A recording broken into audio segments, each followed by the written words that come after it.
বিধায়ক চন্দনা বাউরের মন্তব্যের প্রতিবাদে জামুরিয়া পাণ্ডবেশ্বর ও রানীগঞ্জ বিডিও অফিসে আশা কর্মীদের বিক্ষোভ। আশা কর্মীদের উদ্দেশ্যে বিধায়ক চন্দনা বাউরের মন্তব্যের প্রতিবাদে জামুরিয়া পাণ্ডবেশ্বর রানীগঞ্জ ব্লক সহ জেলা জুড়ে তীব্র প্রতিবাদে গর্জে উঠলেন আশা কর্মীরা। ঘটনার সূত্রপাত সম্প্রতি সোশ্যাল মিডিয়ায় ভাইরাল হওয়া এক ভিডিও থেকে, যেখানে দেখা যায় বাঁকুড়া জেলার শালতোড়া বিধানসভা কেন্দ্রের বিধায়ক চন্দনা বাউরি আশা কর্মীদের প্রকাশ্যে ধমক দিচ্ছেন এবং চুরি করে চাকরি পেয়েছেন বলেও মন্তব্য করেন। সমাজ মাধ্যমে সেই ভিডিওটি ছড়িয়ে পড়তেই আশা কর্মীদের মধ্যে ব্যাপক ক্ষোভের সৃষ্টি হয়। পাশাপাশি বিধায়িকার এমন মন্তব্যে বাঁকুড়া জেলার এক আশাকর্মী মানসিকভাবে ভেঙে পড়েন ও পরবর্তীতে তার মৃত্যু পর্যন্ত ঘটে। আর এই ঘটনার পর থেকে জেলা পশ্চিম বর্ধমানেও আশাকর্মী মহলে ব্যাপক ক্ষোভের সৃষ্টি হয়। তারই পরিপ্রেক্ষিতে জেলার বিভিন্ন স্থানে আশাকর্মীরা একজোট হয়ে স্থানীয় প্রশাসনিক দপ্তরের দ্বারস্থ হয়ে ঘটনার প্রতিবাদ শুরু করেন। এদিন মঙ্গলবার জামুরিয়া ব্লকের সমস্ত আশাকর্মী ব্লক উন্নয়ন আধিকারিকের দপ্তরে গিয়ে একটি স্মারকলিপি জমা দেন। তাদের দাবির মধ্যে রয়েছে ঘটনার নিরপেক্ষ তদন্ত এবং দায়ীদের বিরুদ্ধে উপযুক্ত ব্যবস্থা গ্রহণ। আন্দোলনকারী আশাকর্মীদের দাবি, ভাইরাল হওয়া এই ভিডিওকে কেন্দ্র করে বাঁকুড়া জেলার এক আশাকর্মী মানসিকভাবে ভেঙে পড়েন এবং পরবর্তীতে তার মৃত্যু হয়। এই ঘটনায় তারা গভীর উদ্বেগ প্রকাশ করে বিষয়টির পূর্ণাঙ্গ তদন্তের দাবি জানিয়েছেন। তবে ওই মৃত্যুর সঙ্গে ভাইরাল ভিডিওর প্রত্যক্ষ সম্পর্ক রয়েছে কিনা তা এখনও প্রশাসন আনুষ্ঠানিকভাবে নিশ্চিত করেনি। এদিন জামুরিয়া ছাড়াও অন্ডাল, রানীগঞ্জ সহ পশ্চিম বর্ধমান জেলার একাধিক এলাকায় একই দাবিতে বিক্ষোভ ও স্মারকলিপি প্রদান কর্মসূচি পালন করেন আশাকর্মীরা।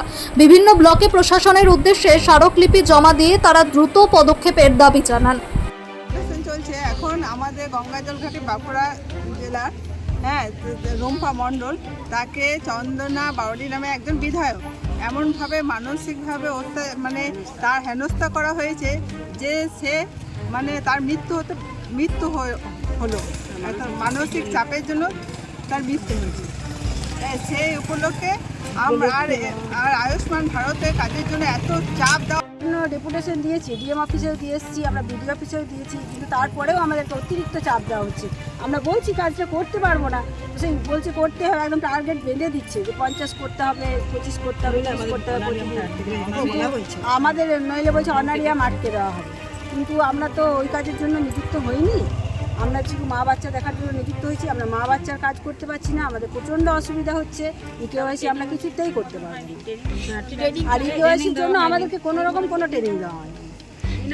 আজ আপনাকে একসঙ্গে বসিয়ে একটা বলে দিয়েছে, দেখিয়ে ওইরকম ভাবে দেখিয়ে দিয়ে একটা মোবাইলের কাজ কেউ শিখতে পারে, আমরা তো পারবো, ট্রেনিং দেখলে শিখতে পারবে।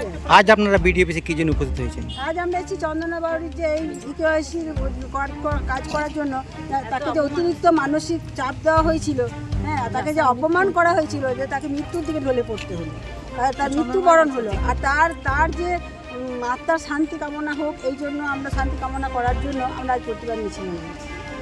বিডিওর কাছে কি কি দাবি জানিয়েছেন আপনারা? আমরা বিডিওর কাছে দাবি জানিয়েছি যে আমরা ইকেওয়াইসি করতে পারবো, এরকম ভাবে মানসিক চাপ করতে পারবো। এত চাপ দিলে কি হয় সম্ভব? আমাদের সহকর্মী রুম্পা মণ্ডল বাঁকুড়ার গঙ্গাজল ঘাটি ছিলেন।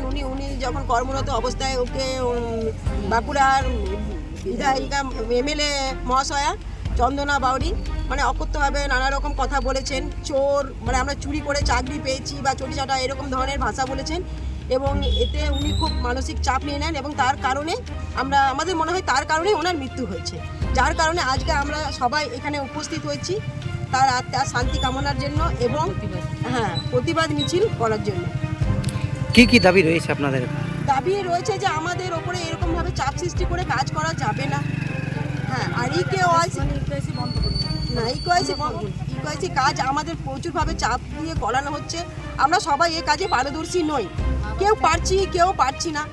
তখন আমাদেরকে আমাদের স্বামী বা ছেলে বা মেয়ে কাউকে সঙ্গে নিয়ে কাজ করতেই হচ্ছে।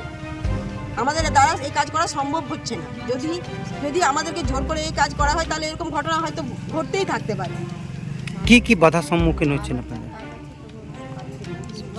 কি বাধা? মূল কাজ, আমাদের যেটা মূল কাজ মা বাচ্চাদের নিয়ে, সেটার থেকে আমরা দূরে সরে যাচ্ছি। এমনভাবে আমাদেরকে এই কাজটার মধ্যে জড়িয়ে দিয়েছে যে আমরা নিজেদের কাজটাকে ছেড়ে এই কাজটা সকাল থেকে সন্ধ্যে পর্যন্ত রাত অবধি আমাদেরকে শুধু এই কাজটা নিয়েই ব্যস্ত থাকতে হচ্ছে। আমাদের মূল কাজ থেকে আমরা সরে যাচ্ছি। এতে আমাদের ফিল্ডে অনেক রকম প্রবলেম হচ্ছে। কি নাম আপনার? আমার নাম শকুন্তলা গোপ।